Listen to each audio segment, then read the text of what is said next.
and rum. Ooh yeah.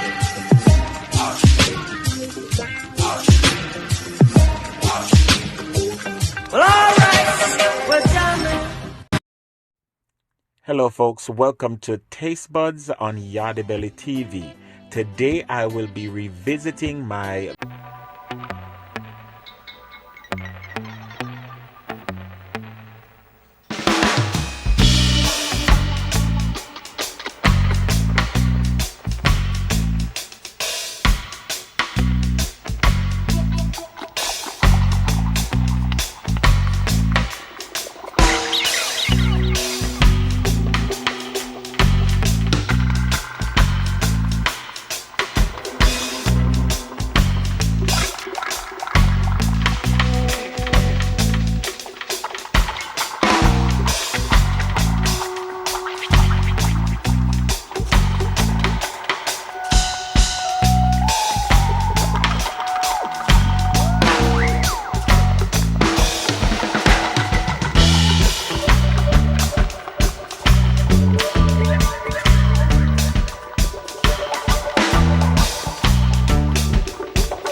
I have to scrape everything.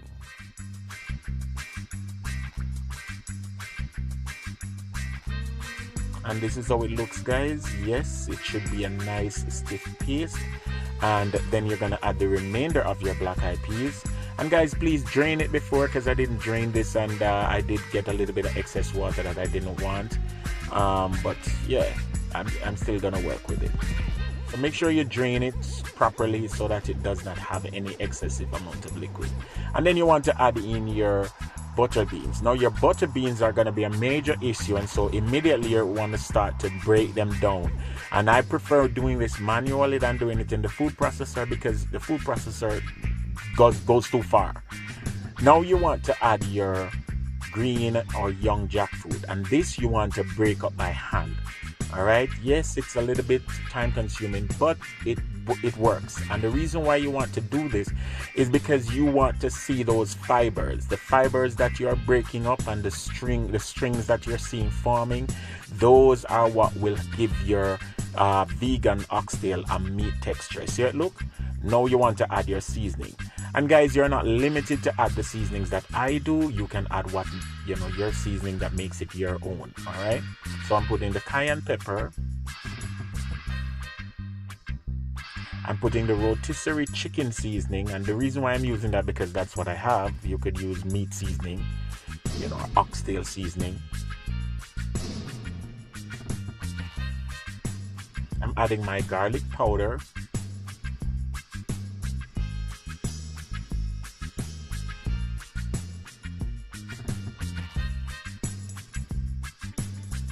Adding my chili powder, and chili powder is mainly for the color. You want to deepen the color a little bit, and also chili powder is a good one that is used on meat. At least that was what was recommended to me. I'm using a little bit of smoked paprika again for color and for that little slight smokiness that comes from that, so it gives the feeling of smoked meat. I'm using garam masala because it is good and it has a full-bodied effect on the dish. Sort of deepen it, And I'm using the onion powder, and the onion powder is one of my go-to now. I like the fact that it's dehydrated onion and it's really, really good. And intense flavor, trust me.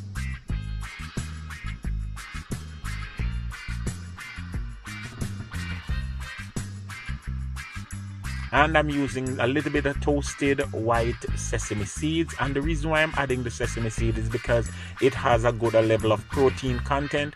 And it, you want to give your vegan oxtails a little bit of more fiber. You want it to be fibrous. You want it to be not smooth like a paste. All right. I'm also adding some 21 seasoning salute from Trader Joe's. And I totally like this seasoning. It's salt free. So it's really, really good. And guys, I usually don't add excessive amount of salt to this part of it because you don't want to have this excessive amount of salt when you're done cooking. All right. So now you want to mix and incorporate everything, mix it thoroughly without making it too, like pasty. And I'm gonna finish it up with some sazon accents, and that is probably the ingredient that have the most salt out of everything that I've been using. So I'm just gonna add that to finish up. And there you basically have it. You have your mix ready to be formed and shaped into the vegan oxtails. And this is the next step of the process, guys. So you want to mix this in properly. Make sure all your seasoning is in and everything is well incorporated.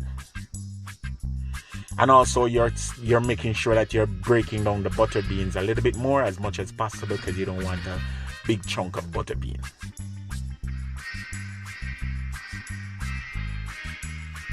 And to bind this now, guys, you want to use your Garbanzo Bean flour. And again, how much flour you use will determine how thick your patties will be or how sturdy they will be. So you determine that. I'm using maybe about 2 tablespoons, but you could do more if you want your vegan patties to be a little bit on the firmer side. All right. But now I'm good with it as it is. It's not that firm, and I'm good with it that way. So here I have done this now. I put the clear wrap or cling wrap on my cutting board, and to this I'm gonna be adding the garbanzo bean flour. Yes, just sprinkling it down, and you can put it in any form you want to put it in. And this, guys, the reason for this is twofold. One, you don't want your stuff to stick, and two, you want to mimic the appearance of fat that is always visible on real oxtails. So when you put this down on top of the flour, you have to be careful not to mix it in. You just want to form it on top of the flour, and that will play a vital role in the finished appearance of the dish. So the vegan, the garbanzo bean flour is actually there to mimic the look of fat that is always present on oxtails, as well as it helps with the binding eventually, because all of that moisture will soak into the flour and it will sort of thicken up the vegan oxtails a little bit more too. Yeah, I should say no tails because it's no tails. But now you want to spread your mixture as thinly as you can, and this is where we're gonna move to the next step. So you have to exercise a little bit of patience here because it will try to come up with that flour.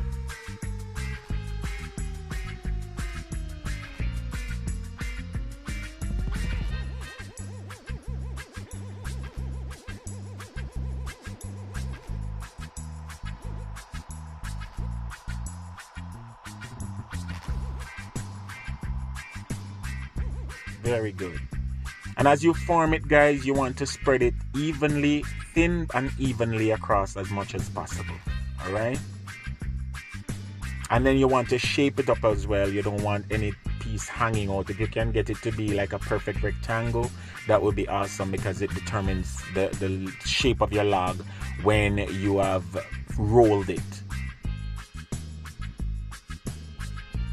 And I'm taking my time with this part, guys. Bear with me because I want to make sure that we get it, you know, how we ought to shape the oxtails. Everybody would love to do this, but not everybody knows how to. So this is why I'm making sure that you see exactly what I am doing here.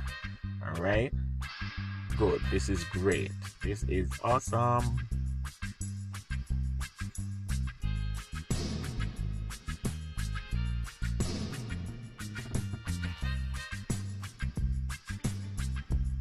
Yeah, and I'm just, you know, trying to be a perfectionist here, guys. But again, once you have gotten it to this stage and you can see that there are, you know, the textures in the meat, you know, you can now see where we're going with it. So at this stage, this is where you want to start to consider putting in your celery now. So you're gonna wash and clean your celery, and then you're gonna set your celery in the center of the meat or the patty, and then you're gonna prepare yourself to start rolling. All right, awesome. See there?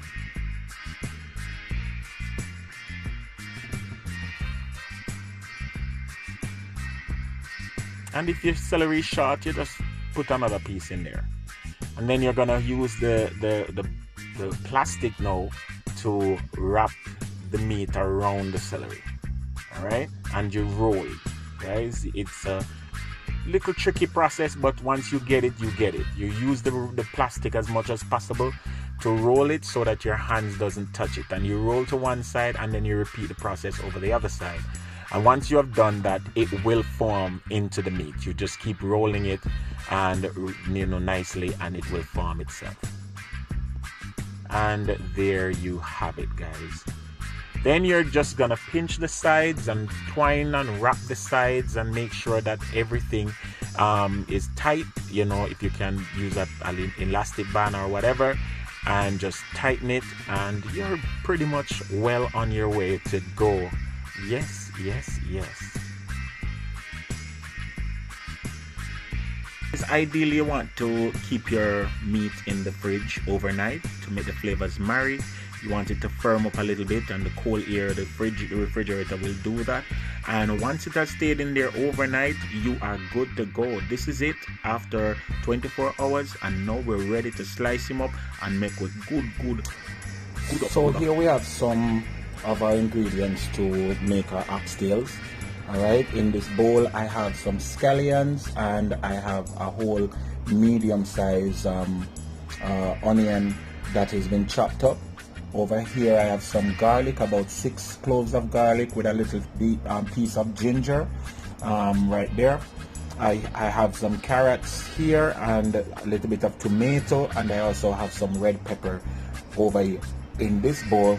And over here I have my buttered beans. All right, and generally you can use any brand buttered beans. Okay, so the next step is to show you how I cut my marinated oxtails, all right, or vegan no tails. Yeah, man, trust me. And I had to have Scotch bonnet pepper, guys, and I put my peppers in the freezer, so that's it. And here we have the vegan no-tails or oxtails, vegan style oxtails. I had this in the refrigerator overnight, and you can, as I said, you want to make this a little bit ahead of time so that it can be allowed to marinate, and I wrap it in clear wrap. But for the purpose of this exercise, I'm gonna cut it, you know, for you guys to see. And you just want to size up your oxtail or no tail, and you want to cut it. All right, guys, so look when you cut it, and that's how you're pretty much gonna cut it into sizes. Okay, you don't want it too thick, because you don't want the oxtail looking super, you know, bulky in the pot. So this is the length, the width, you know, and there it is. So look, and guys, mine is a little bit on the looser side, so I'm not gonna play with it too much. I'm just gonna cut some now, and then you see what I do with it after. All right, yeah, man. And you want to hold the remainder of your vegan log and just cover that tip that you had cut from, you know, just cover that tip right there, and then you can store this away in your refrigerator. Now, time to fry it up now. You want to carefully remove your wrapping paper from off your meat, your vegan oxtails. You know, just take your time. Again, if you want the something to be denser, you know, you can put more flour if you want it to be denser, but I don't like it super dense, you know, so I'm doing it as like how I'm doing it now. So you take your meat, your wrapping paper off, and there you have your vegan oxtails. Alright, so our oil is hot, and we're just gonna put our meat down. Sorry. And make sure so that the pot not super duper hot, because you don't want it to burn before it actually cooks. And you're gonna fry these until they're golden brown. Alright, make sure that, you know, you don't want to put too much oil, but at the same time don't deprive your pot of oil. So we're gonna just fry these, and as soon as they're golden brown, we continue with our vegan no tails dish. Yes, yes, yes.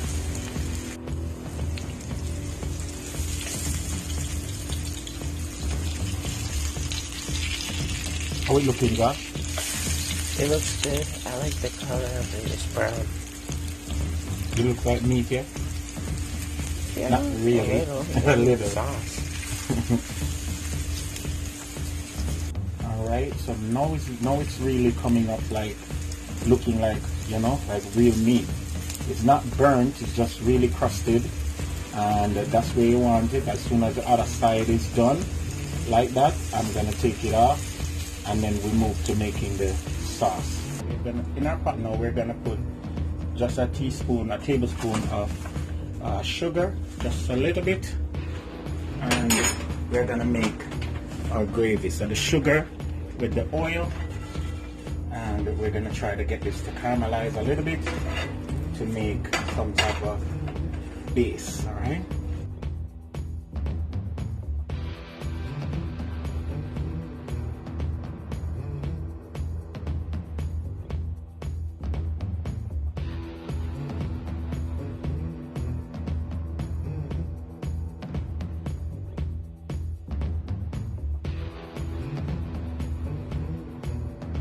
Once it starts to become foamy, then you know it's getting ready.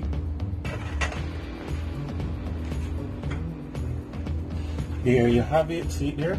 That's what you want. Watch that heat, and then all your stuff you're dumping.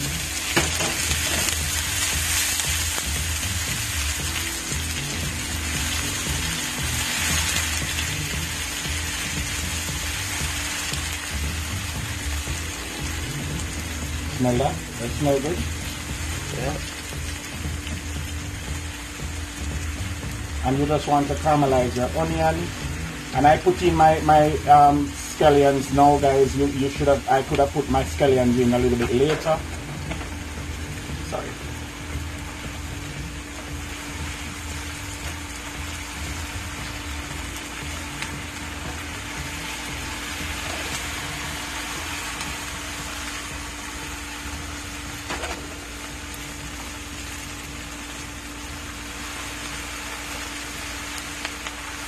Now I'm gonna put in my garlic and ginger.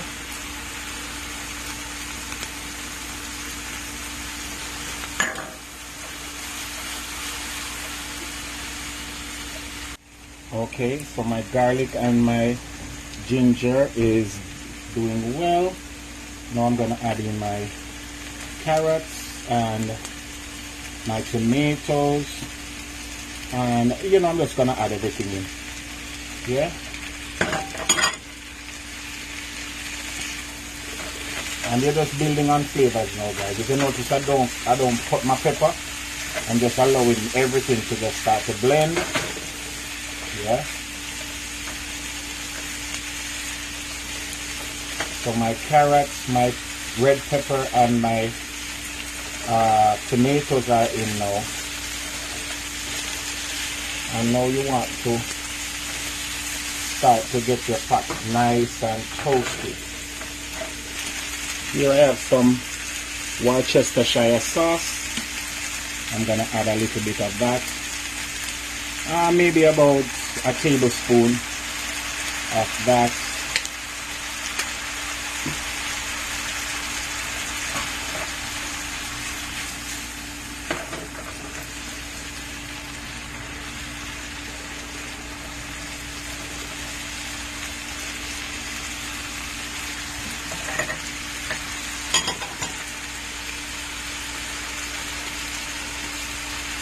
I'm gonna add some water, and I'm just gonna allow this to wilt, everything to start wilting down. Alright. Okay, so my sauce is doing well. I just added 1 cupful of this apple cider vinegar. And guys, you have to finish up your sauce, your way, what works for you. It is still in the early stages of my sauce building, so I'm not yet adding my ketchup. But Jamaicans, we add ketchup to our oxtail. If you're making oxtail, you don't add ketchup to it. Well, some people will say no, but yeah, we add ketchup to it. Alright, so now I'm just allowing this to reduce a little bit, and then we're gonna add the